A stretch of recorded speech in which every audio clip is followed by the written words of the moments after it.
Merci Madame la maire, mes chers collègues. Ma question portera sur l'insécurité dans notre capitale. À l'approche des élections de 2020, et à juste titre, nous allons tous être interpellés sur ce phénomène. 38% des Parisiens citent la sécurité comme la première de leurs priorités et 47% dans l'électorat populaire, chez les employés et chez les ouvriers. Ces chiffres sont bien plus élevés qu'en 2014. La traduction électorale d'ailleurs de cette réalité quotidienne ne s'est pas fait attendre. Aux élections européennes du 25 mai, le Rassemblement national est arrivé en tête dans certains bureaux de l'Est et du Nord parisiens, atteignant parfois jusqu'à 20%. Mais on voit bien, et nous en avons eu encore une démonstration ce matin avec les réponses de Mme Brossel sur nos vœux concernant la lutte contre la vente à la sauvette ou la lutte contre la sécurité dans le quartier Porte-Pouchet, porte de Saint-Ouen, que vous avez décidé d'exploiter politiquement les récentes augmentations des vols à la tire et des dégradations de biens en rejetant systématiquement la faute sur le gouvernement, ce que vous n'aviez jamais fait avant mai 2017. Esprit partisan oblige, alors que les résultats étaient déjà très médiocres. Je voudrais pour ma part profiter de cette question pour rendre hommage à l'action que mène le préfet Lallement et ses services depuis son arrivée dans notre capitale.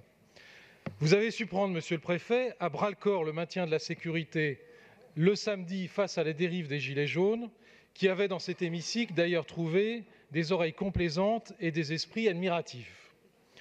Vous allez déployer de nouveaux agents, volontaires et aguerris dans la nouvelle zone de sécurité prioritaire des 10e et 18e arrondissements, intégrés en programme quartier de reconquête républicaine. Bref, plus les critiques de l'exécutif se multiplient, plus des réponses concrètes sont apportées pour lutter contre l'insécurité. Plus la grosse caisse de la communication de l'exécutif monte dans les décibels, plus le gouvernement, par votre intermédiaire, prend à bras-le-corps cette action quotidienne. Dans les mois qui viennent, vous pourrez, Madame la maire, encore agir. Vous pourrez, Madame la maire, encore agir, notamment dans le budget 2020. De plusieurs manières, en définissant enfin clairement les tâches que devra remplir la future police municipale et en préparant les moyens nécessaires. Je répète que si vous aviez accepté sa création lors de la loi sur le statut de Paris de février 2017, cette police municipale serait déjà en place. Vous ne l'avez pas souhaité, nous le regrettons. Deuxième point, vous pouvez encore agir en engageant une nouvelle étape du plan de vidéoprotection parisien et en concentrant les priorités sur nos territoires périphériques qui subissent de plein fouet l'insécurité et le manque de caméras.